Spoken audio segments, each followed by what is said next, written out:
ketemu lagi di Just Talk Meet the OG. Kali ini kita masih di prime time, dimana kita udah siap ngobrol barengan sama seseorang yang disebut OG. OG ya? Aja orang terakhir. Level gue udah sama nih sama dia ya. Udah di situ ya. Jadi lo ada di level spesial dari tingkat ke OG ya? Oke, siap. Oke, kita ditemenin barengan sama Bang Ise Whitey James. Siap. Whitey. Kenapa Whitey nih? Dulu suka koleksi Adidas Whitey? Enggak, jauh ya kan. Ketawa dong, lucu tuh. Coba lagi nanti yang kedua mungkin lucu ya. Maafin aku. Oke, kenalan dulu dong. Ya, nama gue Iser James. Sebenarnya nama asli gue tuh Iser James. Whitey itu gue masukin biasa tuh kalau penyanyi dangdut gitu kan mesti punya nama samaran. Ya gue anggap Instagram gue tuh tempat pentas dangdut gue. Gitu. Jadi harus ada nama samaran gitu. Jadi nama samarannya akhirnya dipilih Whitey itu dari White Cloud. Dulu gue main streetball. Gue punya IG namanya White Cloud itu awan putih. Nah, udah sempet mention nih kalau lo ternyata dulu aktivitasnya banyak ya. Salah satunya adalah main basket. Iya, nyopet. Iya kan basket. Susah nih, aku serius nih. Ya lebih basket sih gue, basket. Dulu sempet kerja kantoran juga. Sempet kuliah juga tapi nggak lulus ya kan. Perlu disebut gak sih? Nggak usah. Nggak apa-apa sebut aja. IP terakhir berapa? IP terakhir 38. Wow. Cuma karena gue ngerasa pendidikan gak penting. Nggak, IP 38 itu 12 semester dirapel. Jadi kayak gitu. Tapi aktivitas lu banyak nih. Akhir-akhir ini lagi sibuknya ngapain aja nih? Akhir-akhir ini gue lagi ada nge-branding beberapa produk gitu. Terus ada bikin clothing juga. Apa nih nama clothing yang sebutin? Aduh jangan dong. Justru gue bikin ini supaya gue gak ketahuan ada di muka lagi gitu. Jadi rahasia ya? Iya rahasia. Confidential ya? Cuma yang tahu FNF doang ya? Iya. Enggak juga gak ada yang tahu. Jadi sekarang lagi sibuk ngurusin beberapa hal gitu ya? Iya. Tapi sekarang masih jalan juga di komunitas, maksudnya ngomongin soal sneakers juga gitu masih jalan? Kalau komunitas sih lagi jauh-jauhin justru ya. Kenapa emang? Soalnya banyak ngerugiin ya biasanya. Enggak, maksudnya masih tetap main basket bareng IST juga. Terus masih suka nongkrong sama teman-teman yang pecinta sneakers. Salah satunya yang punya prime time ini Dika, ya kan masih sering hangout, mabuk-mabukan sama Dika juga, ya kan. Udah itu ngomongin sneakers, perempuan, ya gitulah. Ya cowok banget lah. Cowok banget gitu ya. Tapi kita mungkin pengen kenalan dari awal dulu ya. Soalnya ngomongin soal sneakers gitu kan, itu kan berdasarkan kecintaan ya. Jadi awalnya lo bisa suka gitu ya, bisa suka sama sneakers culture itu sebenarnya gimana sih ceritanya? Awalnya gue suka sama sneakers karena gue jatuh cinta sama bola basket. Gue suka banget sama bola basket. Tapi sebenarnya basket itu bisa dibilang tuh sepatu yang gak murah. Jadi sepatunya mahal, apalagi banyak kalau lu lihat dari Nike dan Adidas pada zaman gua gede dulu tuh. Dari mungkin pas SMP ya tepatnya. Pas SMP tuh mau beli sepatu basket tuh nggak gampang, nggak murah. Pertama susah kalau buat tipe-tipe yang khusus gitu ya. Tapi yang standar aja juga tergolong mahal. Zaman lo berarti cari sneakers di mana tuh? Cari sneakers pada zaman SMP mau nggak mau ya cari di mall, di Sport Station, di Adekut, ya kan, terus ada kayak Reebok Store, Nike Store, ya kayak gitu-gitu sih sebenarnya. Tapi belum ada kayak toko-toko yang ngejual barang-barang yang dekorasi gitu zaman itu ya? Di zaman itu gue SMP belum, sama sekali belum. Pengetahuan akan itu aja juga masih jauh lah ya kita bilang, apalagi mengkurasi barang-barang itu. Mungkin aja ada atau mungkin gue nggak tahu. Nah, tapi kalau boleh ingat-ingat nih, the first sneaker you ever bought? First sneaker? Waduh, kalau first sneaker tuh SD. Pertama kali dapat sneaker buat main basket, nyokap gue beliin gue sepatu Eagle.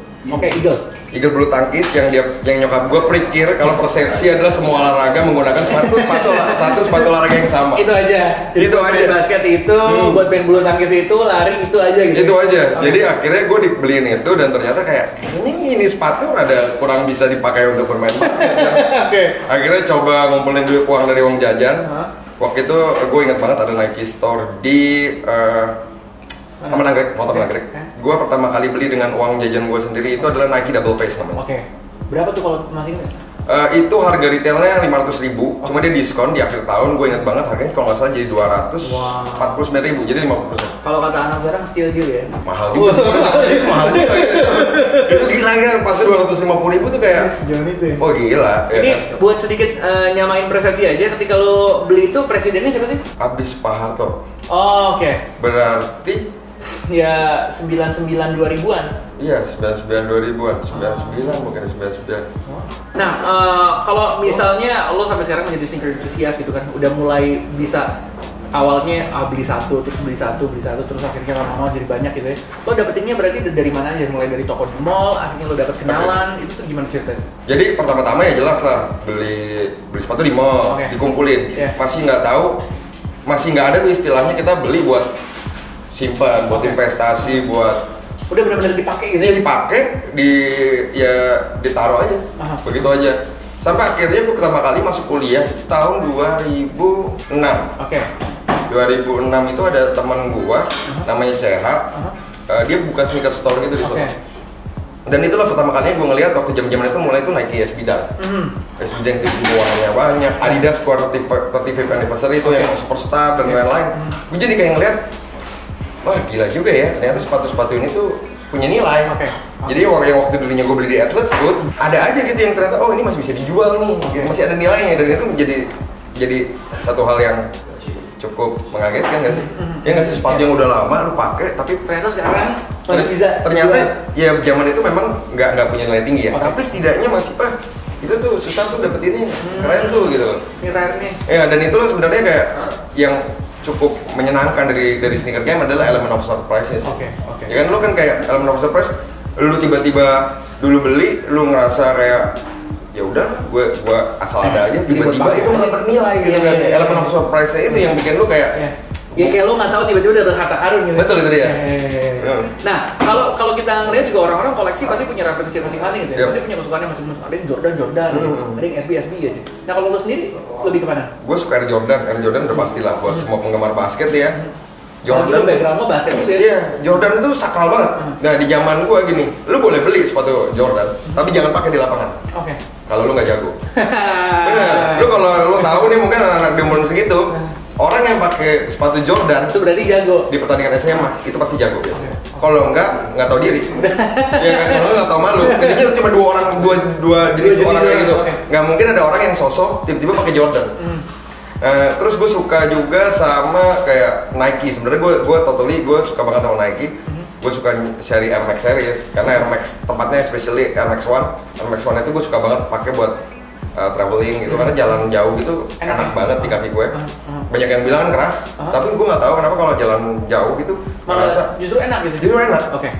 Terus gue suka kayak Nike Dunk gitu juga. Gue apa yang dikeluarin Nike itu cukup yang vintage ya, cukup bikin gue tuh kayak balik ke masa-masa gue saat gue sekolah, saat gue kuliah, Iya. Ada sisi nostalgianya ya. Nostalgia ya kan, yang akhirnya gue ngerasa kayak justru ya si vintage series of Nike ini yang memang ya udah ini memang cool banget loh. Tapi ada brand-brand lain ya selain Nike, mesti yang lo punya yang koleksi. Yang gue punya dulu pertama kali lucunya adalah gue tuh suka banget, cinta banget sama seri Reebok. Tepatnya adalah Reebok Allen Iverson. Di zaman gua Allen Iverson tuh benar-benar influence semua anak muda. Sixers ya. Iya. Dia juga collabnya sama Reebok soalnya. Yoi, dia kerjasama seumur hidup sama Reebok. Di zaman itu kayak wah benar-benar kayak lu tatoan, lu konro, selengean, pakai sleeve ya. Sleeve itu benar-benar kayak ngubah culture-nya. Soalnya dibilang kan Allen Iverson yang bikin basketball kelihatan keren. Betul. Itu dia yang ngubah benar-benar bikin kayak ini tuh jadi elemen apa ya kita bilang, kayak lu ngelihat pemain basket udah kayak ngeliat artis. Iya benar. Ya kan, udah kayak ngeliat artis yang lagi wah gila. Ada Allen Iverson. Terus gue suka Pump series, tapi memang nggak yang gue fokusin untuk benar-benar ya udah gue koleksi ini. Kita ngomongin soal koleksi lo nih. Sampai sekarang yang lo bisa lo hitung ada berapa pair yang lo punya? Under 2000 lah. Aduh. Sekitar 8. Wah. Keren. Jadi kalau koleksi gue jujur jarang ngitung. Cuma terakhir kali gue karena gue ngeberesin kamar bawah khusus. Jadi ngitung nih. Akhirnya jadi kayak 100-an lah, hampir 200. Hampir 200 ya. Tapi ya gitu, gue bukan koleksi barang-barang yang rare atau gimana, cuma gue koleksi barang-barang yang memang gue suka aja. Oke. Nah, talking about the collection as well, kalau misalnya kali ini kita lihat seorang Iser di sini membawa sebuah koleksi. Iya, satu doang. Oke, kita lihat koleksinya kayak gimana nih. Nah, sekarang kita ngomongin soal koleksi lo nih. Lo bawa koleksi sneakers lo dari ratusan pair yang lo ada di rumah, lo cuma bawa satu, yang lo bawa di sini lo pakai cuma satu. Ya. Berarti cuma dua nih ya? Cuma dua koleksi gue. Oke, apa aja nih boleh ceritain dulu yang lo pakai dulu deh mungkin? Ini Pirot Futura. Pirot Futura sebenarnya jadi gue ada satu masa di mana gue tuh jatuh cinta banget sama Futura sebenarnya dari zaman dulu. Dari zaman pertama kali gue ngeliat ada acara sneaker di Mall Senayan City. Gitu pertama kali gue liat Dunkel secara live itu dikatain, anjir ini keren banget gitu kan. Akhirnya dari situ gue mulai ngulik-ngulik tentang Futura. Belum punya duit, tapi akhirnya sampai saatnya gue punya duit kayak kayaknya yang gue harus hunting tentang Futura. Nah ini adalah salah satu ya gue dapat hunting pas gue nyari Futura. Ini dapat ya? Berapa lo dapetin? Ini gue dapat 4 tahun lalu. 4 tahun lalu dari. Tahun berapa tuh berarti? Wah ini udah tak, gue beli juga udah second sih. Jadi gue memang sengaja gue beli memang pengen gue pakai. Karena emang lo suka. Gitu. Memang karena gue suka. Ini udah yang lo pakai on feet. Sekarang yang ada di sini nih. Ini lo excited banget kayaknya pengen ngasih tau. Ini excited banget karena ini cerita yang sangat unik dari sebuah sneaker. Biasanya gini, ada tipikal orang yang ngebeli sneakers kalau gue udah tahu tentang apa sneaker yang gue mau. Dan Futura Collection adalah mostly yang gue beli dulu baru gue cari tahu. Jadi basically gue nggak tahu itu barangnya apa. Gue beli dulu, baru gue cari tahu tentang ini. Yang pasti adalah gue fokus saat itu gue fokus untuk koleksi semua yang berbau Futura. Dan akhirnya dapat lah ini. Ini sekitar 3 tahun yang lalu gue dapat. Masih lengkap, ini ada promo CPWM sampel. Nah ini katanya yang ngebedain ya gara-gara ada tag ini. Ada tag ini ya. Jadi ini adalah sampel dari Nike Dunk Hawaiian 5.0. Jadi lucu waktu gue beli ini, temen gue nawarin, tiba-tiba Sir, lu kan koleksi Futura, nih salah satu sepatunya Futura. Gue lihat, berapa harganya? Segini. Gila, mahal juga ya. Itu tentang apa ya? Gue nanya gitu. Lo nanya dulu historinya ini apa ya? Ini di mana? Temen gue juga nggak tahu. Gue juga, lo tau nggak Sir? Nggak tahu. Ya udah coba cari tahu. Gue cari tahu, gue googling dan lain-lain. Nggak ada cerita tentang sepatu ini. Nggak ada. Akhirnya ya udahlah, nggak apa-apa lah. Gue buat ngelengkapin koleksi gue. Gue belilah sepatu ini. Gue beli sepatu ini karena gue penasaran. Gue ngepost di Instagram. Tentang F2T50 ini. Jadi gue cuma nulis captionnya adalah F2T50. Dimana gue nggak ngerti nih maksud ini F2T50. Gue tag Futura Dosmil itu. Dan lucunya adalah Futuranya yang ngejawab. Futura ngejawab dengan cuma caption Hawaiian 5.0. Dia ngejawab tanpa ngejawab pertanyaan gue gitu kan. Gue sekarang berubah lagi Hawaiian 5.0. Gue mulai ketik di Google Hawaiian 5.0 yang gue cari film komedi. Iya kan? Series komedi. Gue cari-cari, wah gue sampai kayak kebingungan. Ini apa ya? Kemudian kan kayak janggal banget lu punya sesuatu dan lu nggak ngerti.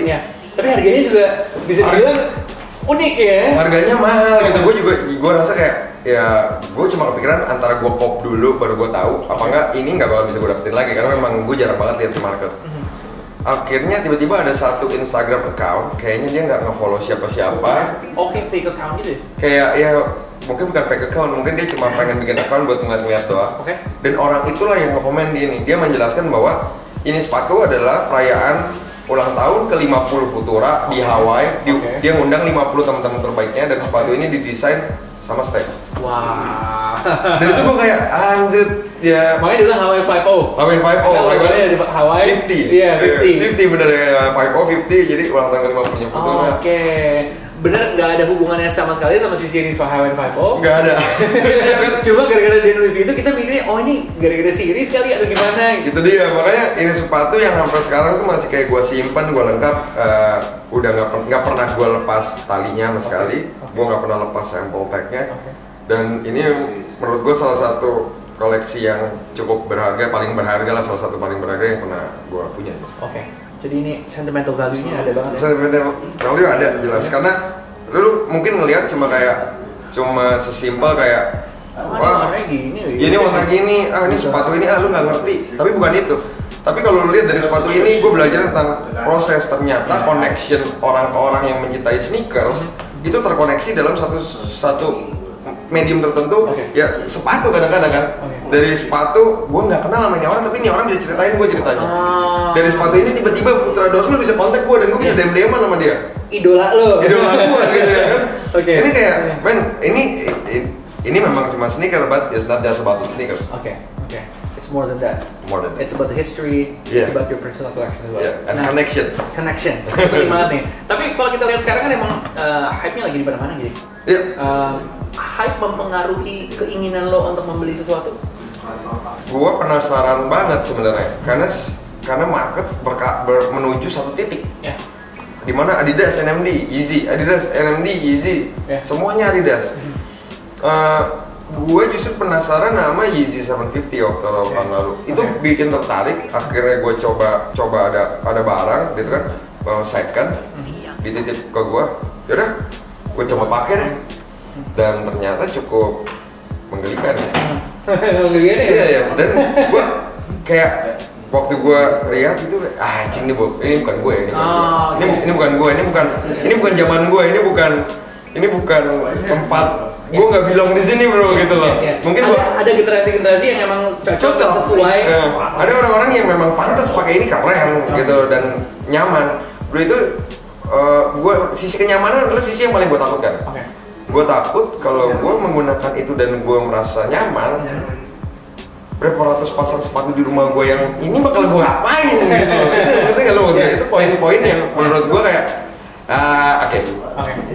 enggak kayaknya. Nah, jadi gimana caranya untuk stay to your roots gitu? Kalau gue sih lebih kayak tetap baca terus-menerus ya. Karena referensi di sekarang apalagi media internet tuh udah begitu luas. Dengan referensi biasanya ada hal yang lu lihat di internet yang tadinya lu nggak mau beli gara-gara lu lihat di internet jadi mau. Tapi kalau gue lebih kayak gini, setelah gue baca baru gue tahu kalau enggak. Contohnya nih, gue bukan pembenci LGBT. Cuma ada misalkan ada beberapa sneakers yang terms-nya be true, support LGBT, dan itu bukan gue. Padahal warnanya bagus gitu kan, wah ini keren nih. Tapi waktu gue ngulik kayak, ini bukan gue. Jadi gitu. Lebih ke karakter lo aja. Iya, lebih karakter, dan justru belajar itu justru bisa bikin lo nempatin posisi lo. Mana sih yang mendingan gue beli, mana yang cocok buat gue, mana yang enggak. Lebih kayak knowledge itu ngebangun taste lu nanti. Berarti masih punya wishlist dong? Pasti lah. Apa nih wishlist yang masih pengen lo beli? Impossible gue punya. Impossible.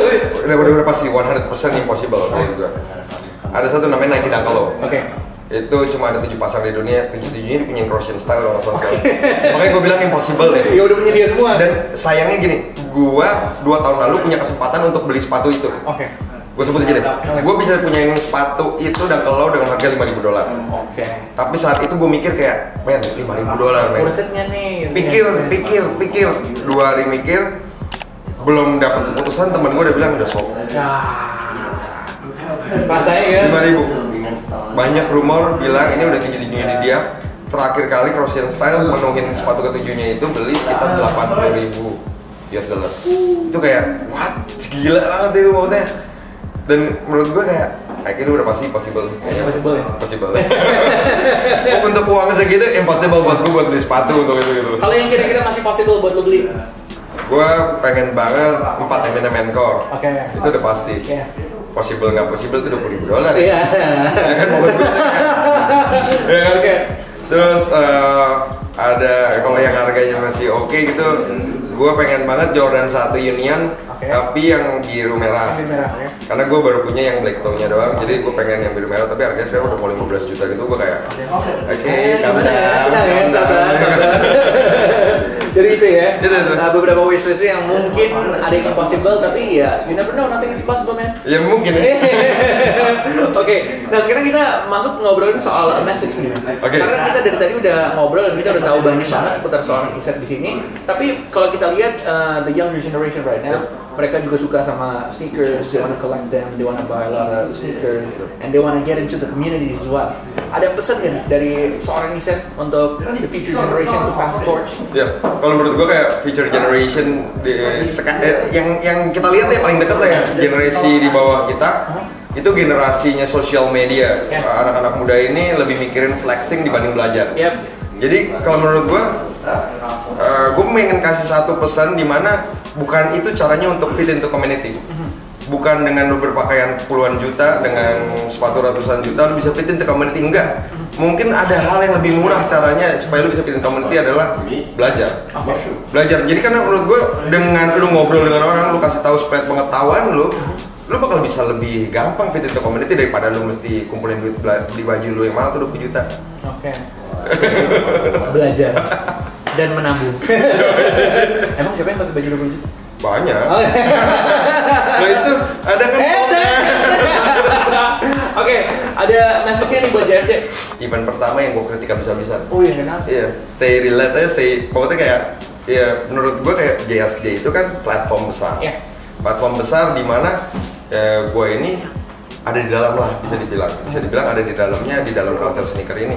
Gue pengen ya udah ayo maju. Ya lebih baik gue kritik tapi lu maju. Ya sampai kata nggak maju juga, setidaknya gue udah coba berusaha nyampein apa yang ada di kepala gue. Memang kadang-kadang banyak orang nggak terima, tapi buat gue cara terbaik dibandingkan diam ya bicara. Ya jadi harapan gue JSD itu dari pertama gue kritik habis-habisan, tapi di JSD kedua mereka langsung perbaikin banget, bikin ini semuanya jadi looks very professional. Yang ketiga udah ada profesional banget, mungkin yang keempat bisa lebih dari itu ya. Beyond ya kan, kita bikinnya gitu kan. Selalu berkembang sampai akhirnya mungkin jadi kelima mungkin tiba-tiba international. Oh, ya kan? Nothing is impossible. Yang impossible cuma wishlist. Oke, terima kasih banyak obrolan kita barengan sama Isen Wiley James. Thank you very much. Itu dia JSD Talks Meet the OG.